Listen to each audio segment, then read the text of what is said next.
Hi, we're going to be looking at box modeling again today. I've prepared a file for you. It's called start_boxmodeling_Arnold default. Okay, so the first thing is when you download this file, the first thing I would recommend that you do is rename it. So use the file that I've given you as a kind of default modeling environment. So once you open it up, rename it instantly as something else so that you're not overwriting this file, and then you can use it time and time again, and I'll explain why I'm adopting or recommending this approach. Okay, so basically, as you can see, I've got a standard primitive and an editable poly in the scene. Okay, I'll just close that render down. The render time took me about 25 seconds. So it should take about that just to render that simple scene. Okay. Now the reason I'm suggesting that you don't work in this file and then just go Control Save and save over the default is that I've got a whole bunch of things set up for you, and obviously it's good to have a kind of default position that you can go back to time and time again. So first things first, the materials are all set up with standard surface Arnold materials. I've loaded the library and I've copied them across and I've saved them, so they're ready for you. And I mean, they're just start points and they're not physically accurate, but they're good, very good start points to experiment with. Okay, I've also, top left hand corner, I've got I've got a material preloaded for you that's called wireframe, which I've applied to the editable polycube, and it'll show you the wireframe construction of your cube as you're modeling. Very useful to be able to see that. Okay, let me just clarify. So I'll close down the materials. So that's a bunch of presets for you. Okay, next thing is in the environment panel, which you can access by going to Render and Environment, or just clicking 8 on the keyboard. In the environment panel, I've got the exposure control already preset to physical camera exposure control, and I am using the physical camera controls because I have put a camera in the scene, which I'll come to in a moment. Okay, so once again, this is a preset. I've got it set to 6 EV compensation for physical camera set to 6, and I've kind of configured it so this will just work off the bat. Okay, so that's in the environment panel, that's set up. I've obviously in the scene, I've also got a light in the scene. So I'm just going to go over here. You may not have it already, but if you haven't got the Scene Explorer available here on the left hand side, you can just toggle it on here. Okay, and then dock it. Okay, so just dock your Scene Explorer here. I've got one already. So in my Scene Explorer, I'm just going to show you. You probably know this already, but I'm just going to show you how it works. Oh, by the way, before I come to the Scene Explorer, just be conscious of the fact that my workspace is set currently to Main Toolbar Modular. There's a whole bunch. You're possibly already in default, and it's not too critical. That it'll all work within default, but I'm using the Main Toolbar Modular. Okay. Just in case yours looks any different than mine.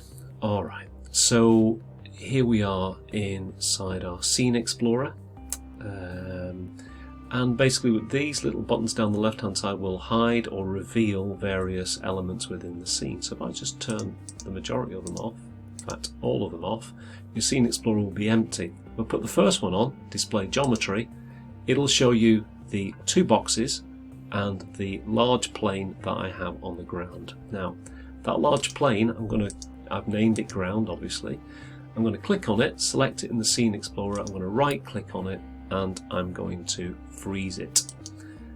Now it's disappeared once I've frozen it from the Scene Explorer because this little button hasn't been pressed, Display Frozen Objects. But if I press it, I can see the ground even though it's frozen. But do you know, once this Scene Explorer starts adding up, it's good to be able to hide objects that you're not directly going to be working with. So I'm not going to be working with the ground. I've frozen it. I've given it a material. I don't need to look at it again, so I can just hide it. The camera, although you can see it here in the front viewport, is currently hidden. So I can just turn the camera on. There it is. Again, I'm going to freeze it. And once it's frozen, because this button has not been pressed, it's going to be hidden. So the camera is frozen and hidden in the Scene Explorer, which leaves us with the light. So I'm going to go back to the front viewport, just click on the light, and again, if I turn on the lights in the Scene Explorer, there it is. But I'm going to freeze it as well. But before I freeze it, I'm just going to go through a few little settings on it, just to show you roughly what I've got set in here. So it's just an Arnold light. I've changed the emit type to Skydome, and I've changed the intensity and exposure to 0.5. Okay, so the intensity and the exposure are both down to 0.5. When it was first loaded, it was on 1 and 8, which was too intense. I was just creating a white render. So 0.5, 0.5. Anything else I've changed? I've also turned off normalize the energy. Okay, turn that off. Although if I turn that back on, I think I'm still going to get a decent render. Let's have a little look. Yeah, that's fine. I think that was earlier. I turned it off when the intensity was too strong, so I'll just, it doesn't matter, that I can leave that on.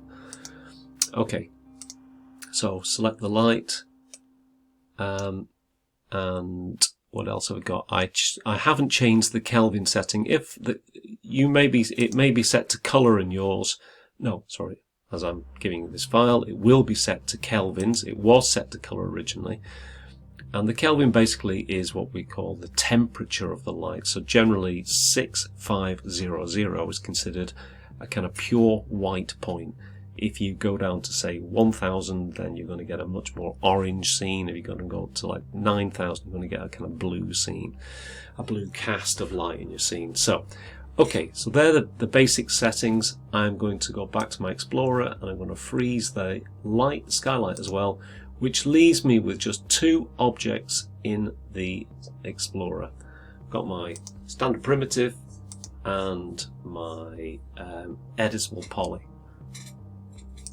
Actually, that's not quite true, because I've got my 2 bits of text as well. I've got standard primitive text, which is just a 2D text shape with an extrude on top of it, saying standard primitive, and I've got the editable poly, which again is standard text shape with an extrude on top of it.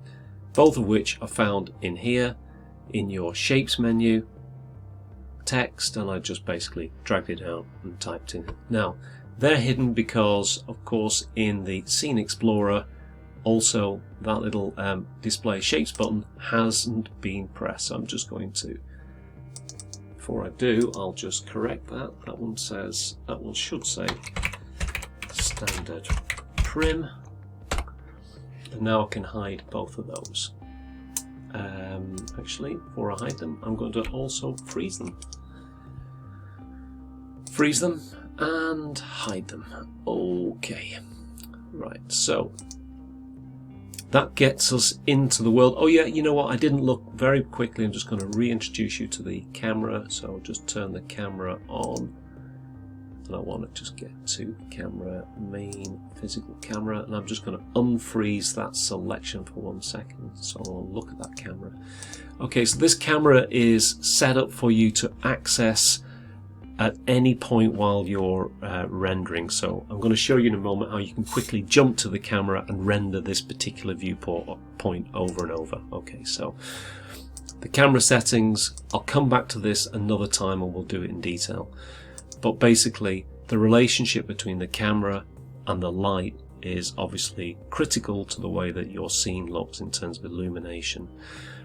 And basically, I've set these standard settings up here, sorry, with an ISO of 200, that's like a sensitivity to light if you like, ISO 200 and an aperture of 8. And I believe I put depth of field on, so the focal point of the camera really matters where it is, because after it goes beyond that focal point the depth of field will come in and it'll start getting a bit softer and more blurred. So I've got a camera, I'll freeze it and I'll hide. Okay, so here we are in the scene. There's only 2 objects now that I want to consider. Okay, so that has taken me 10 minutes. I can't quite believe that. Okay, so if you're familiar, sorry, if you're, that's a long time. If you've got to this point and you've not fallen off your chair with boredom, just gonna focus in on that a little bit. We can begin looking at basically deconstructing the editable poly in the scene. Okay, so I'm just going to go Alt and W to maximize the viewport. There it is.